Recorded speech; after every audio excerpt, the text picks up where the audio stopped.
I don't know about this new lighting arrangement. I'm trying to fix the lighting in here. I have no money to spend, so I'm using lamps and stuff that's not meant to be used for a YouTube channel.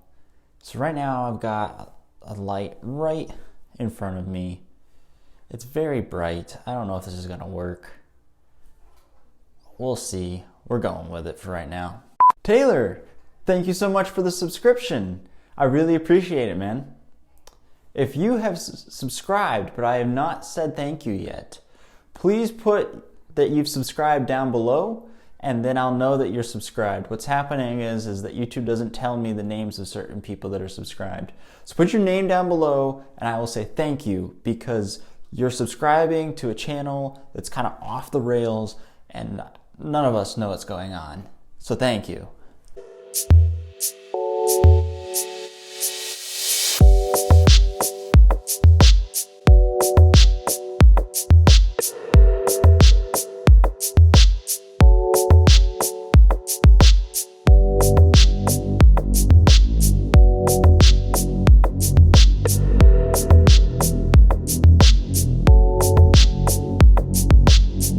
Now, for today's video, I'm going to tell you about the most beautiful woman that I've ever known. On August 28th, I will become a married man. Scary, right? I'm terrified. I don't really know how this quite works, but God has somehow decided to bless me in a very big way, and I'm very excited. My fiancée is a wonderful person. In March, well, it is March. Shoot, that went fast. Soon, March 21st, we will have been dating for 3 years, and we'll have known each other for about 3.5. I came to know my fiancée when I wasn't Catholic yet, but was, I would say, inquiring. How we were introduced was a buddy of mine who had been taking me to Mass, convinced me somehow to go to a small group, a Catholic Bible study. And I had been resisting, and I'm sorry, but I don't really like people. But if you're watching, I like you. But in general, I don't like people, and especially people I don't know. I really don't like you. If I don't know you, I'm sorry. More like I don't like having to be in a situation where I'm surrounded by a bunch of people like you that I don't know. That just makes me feel very awkward and tense. But somehow he got me to come and check this out. I think out of obligation to him as my friend, I went. And there was this woman leading the small group who wasn't like anybody else. She was so much more mature, and she seemed to care about what mattered. The deeper things in life. Relationships that mattered. God. Who we are and why are we here. And I thought she was very cute. I'll put it that way. And I was intrigued. This was when I was a freshman, she was a sophomore. And let's just say she was way out of my league. I didn't really have a chance at the beginning. I also was like really ugly. Like more ugly than I am now. So that didn't help. And so after a series of just going to her small group, it wasn't just for her. But it didn't hurt that she was leading it. I went to her small group all the fall of my freshman year. And in one of these small groups,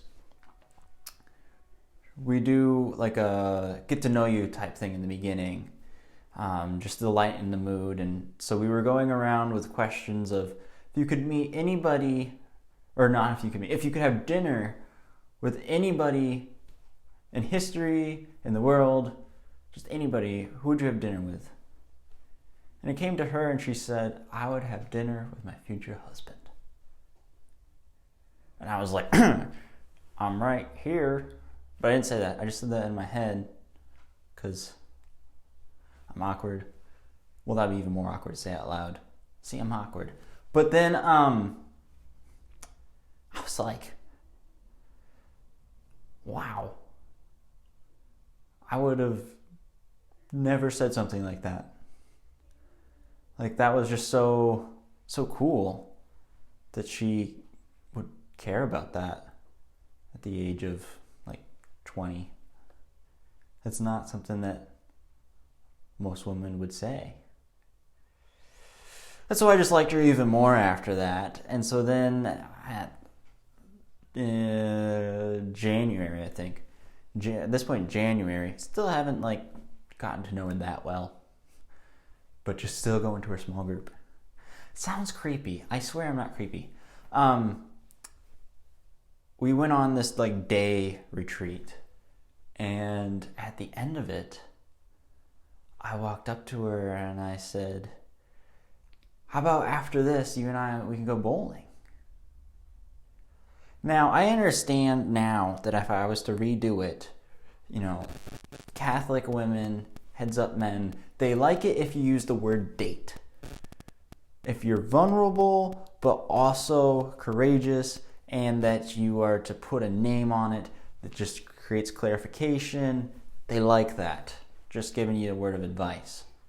Use the word date. Well, I didn't. I said, would you want to go bowling or hang out and go bowling or some stupid phrase like that. And she was like, yeah, sure, let's do it. Well, I've got some homework to do first, but then I'll call you when I'm done. Well, I went back to my dorm and played video games and sat next to the phone. It wasn't just sitting next to the phone, so it's not as sad, but I was playing video games waiting next to the phone for her to do her homework. And then I told my roommate, all excited. He's like, oh, cool. And then time goes by. An hour goes by. My friend and another buddy, they leave to go do something fun. And I'm like, no, guys, I would, but tonight I got a date. So I can't go out.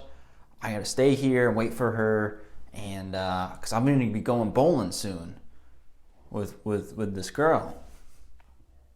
So I waited and I waited. And then my friend and the other friend, our friend, they come back. And I'm still there. I haven't left yet. And at this point, they're like, oh man, I think you've been stood up. And I was like, I guess. Well, apparently, I was supposed to call her. That's what she thought anyways. So I get all mad that I've been stood up. And I text her all angsty and, Drew, you should have just said no, and, why'd you have to do that, blah, blah, blah. Well, I didn't use the word date. Instead, I just said, let's go bowling. Me, a man, you, a female. It's like 10 o'clock at night and we're going bowling. It didn't compute that it was a date because I didn't use the word date. So she didn't think it was a very big deal. And apparently she thought that I was going to call her. So after my strongly worded text that was immature, she put two and two together. Oh, you meant a date? So yes, my fiancée stood me up for our first date. Well, yeah, after that, she said, sorry, not interested. Great guy, even though I don't really know you, but great guy. Let's just be friends.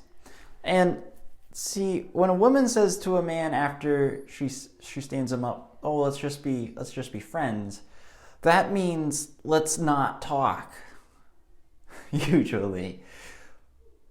But she said, let's be friends. So I made myself a friend. Why does this sound so creepy? It's not, okay? She wanted to be my friend, too. At least, eventually. So then we started hanging out a ton. And I asked her to teach me how to pray a rosary. And we went on a weekend retreat. Not just the two of us. No, that'd be weird. But a bunch of Catholic students. We all went on a weekend retreat. And just Monica and I were both on that retreat. And we just spent a lot of time together. And it was pretty darn clear that we liked each other even though we were just friends. See? Made myself a friend. And then it just got to the point in the spring where after small group everybody left. And then, she and I would talk as just friends later after everybody had left and it was just her and I in her room. And then I left to go back to my own dorm. And I got halfway back and I was just like, I can't do it. I can't do it anymore. And I turned around and I marched all the way back into her dorm building and I watched up the stairs and then I knocked on her door and she opened it and she's like, what are you doing? I was like, I gotta tell you something. She's like, okay. She lets me in. I sit down on her futon and I'm just like pouring my heart out. And I'm like, I can't just be friends anymore. It's too much. I can't handle it. I like you.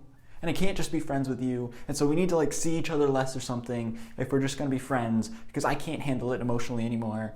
Blah. The response I got back was, okay. All right. Yeah. Okay.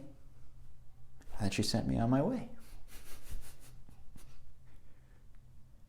The next morning I got a text saying, yeah, I like you too. And then we didn't date still, but a couple weeks later, it worked out. And that's the story of how I made it out of the friend zone with my to-be wife. See y'all next week.